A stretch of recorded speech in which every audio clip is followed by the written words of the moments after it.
Hello, everyone. Welcome to Inspiring Open Interview.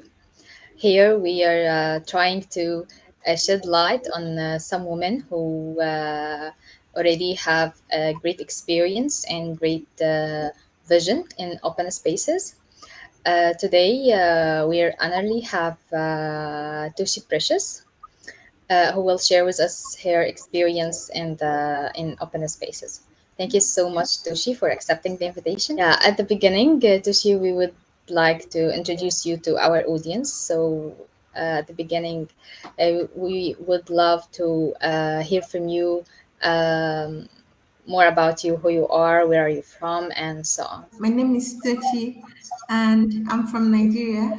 I'm a founding member of the Igbo Wikimedian CISA group, and I actually do wear many hats. I'm the global coordinator for the Language Diversity Hub, as well as a Wikimedian in residence at Wikitongues. Yeah, we know you already wear many hats, and this is like a simple introduction.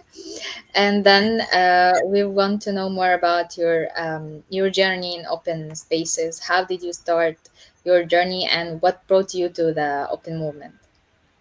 Okay, my journey into the open movement is a kind of funny one.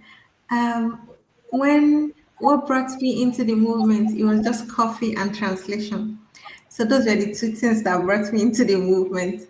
So I used to attend this entrepreneurship program while I was back in Nigeria, while I was in Nigeria, and then one of our trainers was Blossom, and she was training us on communication. So after the training session, I followed her on Twitter, and then one time she tweeted, "Is anybody available this Saturday to join me in translating Igbo from Igbo to English? I have coffee." So those were like my two favorite things in one tweet, and I told her that I was interested in joining to translate, and she sent me the address, and we got there. She started talking about the Wikimedia movement, started talking about the different projects, and started talking about Wikipedia, the state of the Igbo Wikipedia. And the project she was working on then was Igbo Wiki Women. So I joined. I started translating articles related to Igbo women, notable Igbo women, from the English language Wikipedia to Igbo language Wikipedia, and I started getting into the movement little by little. Sometimes she wasn't around to train people, and I would be the one to do the training on her behalf. And during that period, the project was running on a rapid grant. And was it about like 6 months after the project ended? And then I myself applied for a rapid grant to also continue a similar project, but then entirely Nigerian women, to add them into the Igbo language Wikipedia, notable Nigerian women. Yeah, and that was how like I started getting into the movement and got fully involved. Yeah, perfect. But now we know that your weakness point. It's coffee. And translation. And translation, boss. Oh my god. Okay. So Tushi, during your journey, I know that it's like a fantastic one, of course, and you did many achievements through it. But was there like a specific moment or challenge that made you realize the value of being open or the value of openness? Yeah, I mean, like there were different ones, but the specific one for me was working with communities across Africa. I kind of saw how easy it was when, like, for knowledge to be lost when it is not documented or lost. A kind of key moment for me was because I'm a language person, so I'm always approaching things from the language side. A key moment for me was witnessing how minoritized languages lacked visibility online, and openness, like open, made it possible for these communities to take ownership of their narratives. There was this project I was running with the Moleskine Foundation when I was a Wikipedian in residence at Moleskine, and then I realized that there were so many languages from Africa that were not even on the internet, and them not being on the internet actually meant that knowledge from those languages were lost. So having to add them to Wikipedia, to the incubator for them to get Wikipedia versions of theirs, like made it very easy for knowledge to be transferred, for that knowledge to be open, for them to be able to share their stories in their own languages. So it was really like a specific one for me. Yeah. And for your personality, Tushi, how did working in open spaces change maybe or impact your personal your character, your maybe professional career? How did this like change you somehow? Openness actually helped me to improve a lot of my skills in my professional journey and also in my personal life. I'm able to relate with people more. I kind of both diplomatically know what to say and know what not to say. I tend to understand people from different cultures more. And I've also been able to expand my networks. I usually tell people that I'm not sure I can go to any part of the world and I'll get stranded because they are like, when it comes to open in the Wikimedia movement, they are Wikimedians in almost every part of the world. So I really cannot get stranded. So it has helped me to expand my network. It has helped me to deepen my learning. Um, in my bachelor's program, I did German and French as foreign languages. So I didn't have skills in event coordination, community management, program management. But being in the open movement, I was able to develop those skills. And even I understand I did research in my final year bachelor thesis, but being in the open movement helped me to also, like, I don't put out things like that. I have to research. I have to know that this information that I'm putting out is verifiable. I was trying to make a slide for yesterday for a presentation I have in my church, and then I realized that while I was getting pictures online and images online, I had to start like Sense crediting license different maybe. licenses exactly like my slide, because this is something I wouldn't do on a normal day back then. But now I see the importance of all of these. And then sometimes before I say something, I tend to think, what will people's reaction be? How would they react to this? So I need to get backup, let's say maybe backup answers for things like that. And I've also realized that I don't have to go out and say anything that just comes into my head. Whatever I'm saying has to be verifiable, and I have to be standing on top of research, especially maybe when the topic is something controversial. And it has also allowed me to work with communities that I would never have met otherwise. It has strengthened my belief that shared knowledge can also transform societies and communities. So it has really impacted my personal and professional journey in so many different ways. Yeah, perfect. To be honest, it's really like something inspiring to see you talking with like with passion, Yeah, and I love hearing people talking about things they love and things they feel passionate about. Thank you yeah. for yeah. Thank you. Yeah, thanks, Tushi. You while you are stating your like your projects or your work, you already said that you do many things related to minority languages. But what other topics do you believe that like very important to take the concept of open to the next level? Um, let's see. Apart from language equity, I believe language equity is very important, especially for indigenous languages. And I also do believe that topics like sustainable community support is also very important because it would help us to understand that contributors and communities need to be empowered for the long term and not just for one-off projects. And then policy advocacy is also really very important to help us in protecting our digital rights and openness globally because sometimes I see people remixing a lot of things and it kind of pisses me off because there has to be like protection for people's rights and people's digital rights, people's like copyright works per se, people's hard work.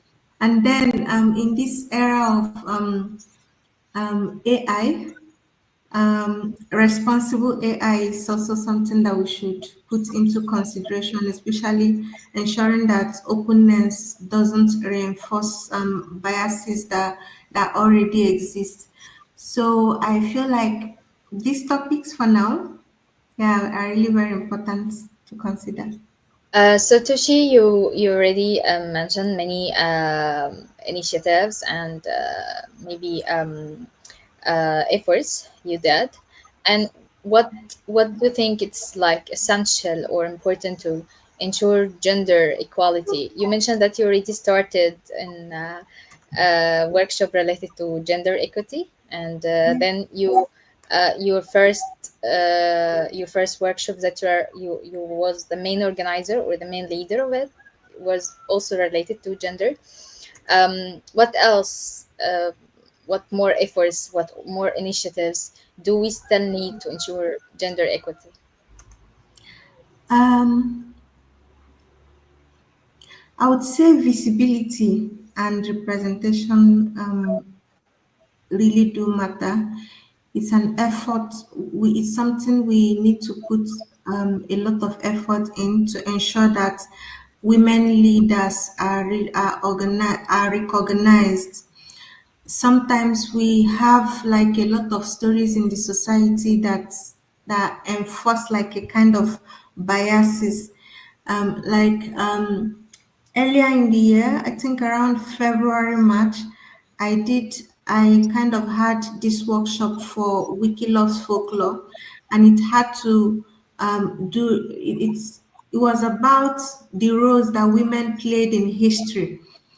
And sometimes we tend to forget that women actually did play some roles, especially in our own part of the African history and folklore.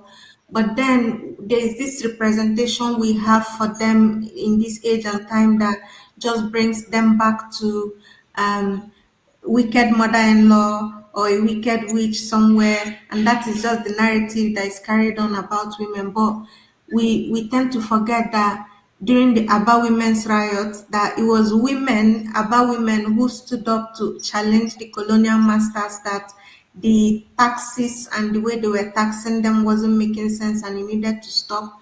Even in Ghana, it was a woman king who also did challenge the colonial masters about the golden stool or something. I don't remember that story totally well. But then visibility and representation really do matter when it comes to gender equality. Also, we need to have these intentional mentorship programs for women and for women contributors because one thing I like to talk about is the Wiki Women's the Wiki Loves Women group that I belong to. That specific group that started with 8 women, the mentorship and the guidance we had then was really very important and something worth improving per se. And also sometimes it feels like a woman knows she's qualified for something, but there's this kind of, like, call it imposter syndrome that we have, that we just feel like we have to tick it all out 100%. But when you get to reach out to them and tell them that just put in for this, those that kind of intentional mentorship really does matter. I think there's this Wikimedia program that is co-hosted by Wikimedia Deutschland for next year's January. I'm trying to remember the name of the program. I don't, but I had, each time I checked out the requirements and the criteria to apply, I didn't feel like I was good enough. But then I kept the page open and I kept just going, checking. I'll go back, check the criteria, go back. But I never applied until the program closed. But then the WMDE team reached out to me to tell me that this program is something that my input would be what taken into consideration, and they think that I would make valuable impact if I am a participant of the program. And that kind of intentional, this might not be mentorship, but that intentional outreach to me really mattered a lot, because it's a program I wanted to participate in, but I just didn't feel like I was good enough. So um, if this kind of effort is really put into place for women, it would be something that is worth the investment.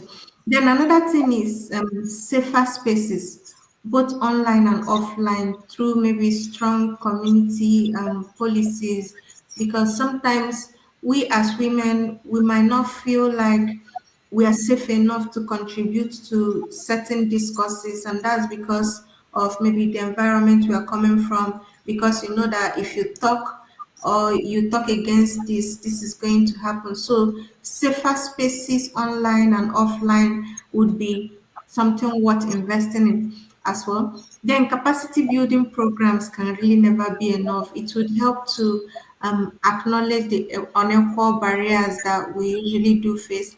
In these capacity building programs, skills improvements can be had. We can have maybe them just reinforcing things that we might already know but feel like we do not know. So things like those capacity building programs are efforts and initiatives that are really essential for ensuring gender equality. So yeah, those are the few ones I have. Thank you so much, Ruki. This was really inspiring. I know that if anyone listening to us, especially women, will find it so inspiring. And because we are in open movement, and the cycle always runs, and when people go, another people arise. So if you want to deliver a message for our like next generation, what would it be? Hmm. Uh, I think I have something like this in Wikimedia. But if I were to send a message to the next generation, I would tell them to lead with empathy. Empathy really does matter in whatever it is you're doing. It doesn't really matter if this person is maybe related to you or comes from the same region with you or the same gender with you or not, but just lead with empathy. Then be courageous about collaboration. People want to collaborate, people want to work together with others, people want to partner. Just ask, just be courageous enough. And then also try to remember that openness is most powerful when it includes the voices that are hardest to hear. Sometimes, just like I talked about, I gave the instance of WMDE reaching out to me personally to participate in the program. It talks about how powerful it is to include those voices that are the hardest to hear. So those communities that you feel that they are minoritized, their voices are also very important, and this is what openness really does include. And if we need to have a world where we close a lot of these gaps, then we also do have to consider this as part of openness. So, yeah, that's would be my message to the next generation. Thank you so much, Toshi. Actually, because I supposed to have like clips for attractive and inspiring quotes of you to be shown in the live session. You make it hard for me because I don't know which one to clip. All the interviews really inspiring. This